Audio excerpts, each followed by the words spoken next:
नाज़रीन खबरें नए अपडेट जे सिलसिले की अॻिते वधाईंदे ख़बर शामिल कंदासीं। खैरपुर रिपोर्टर अब्दुल रज़ाक शहर कुंभलक गोड मोहम्मद अरब सोलंकी जो रिटायर्ड फौजी मोहरम सोलंकी हथियार बंदन हथां पीरसन वालिदा मिसमात हुरा सोलंकी पारां पुट जी बाज़ियाबी लाइ कुंभ थाणे ते एहतजाज कंदे ॿुधायो त कल्ह खां मुंहिंजे पुट खे पीर गुड्डू जा हथियार बंद मुनवर उर्फ़ मुन्नू वसाण आसिफ वसाण ऐं ॿिया हथियारनि जे ज़ोर ते अगवा करे विया आहिनि।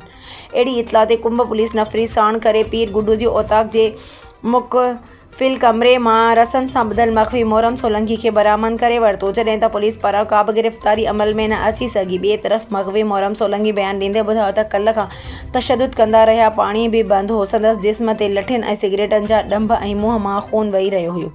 एसएचओ कुंभ जो चवणु आहे त मख़फ़ी मोहरम खे कोटडीजी थाणे जी हद मां अगवा कयो वियो आहे। एफआईआर बि कोटडीजी थाणे ते दाख़िल थींदी। मरम हुननि जेका जिथों तव्हांखे बाज़ियाब कराइनि हुनजा पैसा आहिनि छा तव्हां हुननि जा माने को बि रुपयो न आहे, कुझु बि न आहे, बसि हो पंहिंजे हिसाब सां ॼणा हिकिड़ी बदमाशी हिसाब सां मां को पैसा हुननि जो माने को बि रुपयो न आहे, मुंहिंजी का बि कुझु कोन तो ते तशदुद कंहिं मां कंहिं ते हिननि हिकिड़ो मुमताज़ अली वसाण, ॿियो मुनवर वसाण ऐं अज़हर अली बाबर अली हिननि मतिलबु राति जो मूंखे ॼंघां ॿधी सॼी राति कयो अथऊं।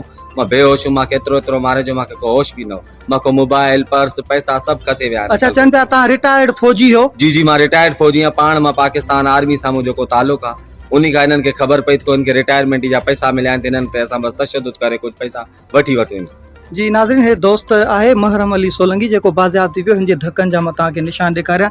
हिन वक़्तु हिन जी अखि तव्हां पाण ॾिसी रहिया आहियो, हिन जो चहिरो ॾिसो। हिन ते बाक़ाइदा पूरी राति तशदुद थी मतिलबु कयो वियो आहे ऐं हिन वक़्तु कुंभ थाणे ते मौजूदु आहे। बाक़ाइदा जेका सूरत हाल आहे मां बाद में तव्हांखे आगाह कयां थो। महिरबानी, जंहिं दोस्त जेका असांजो साथ ॾिनो उन सभ जी महिरबानी।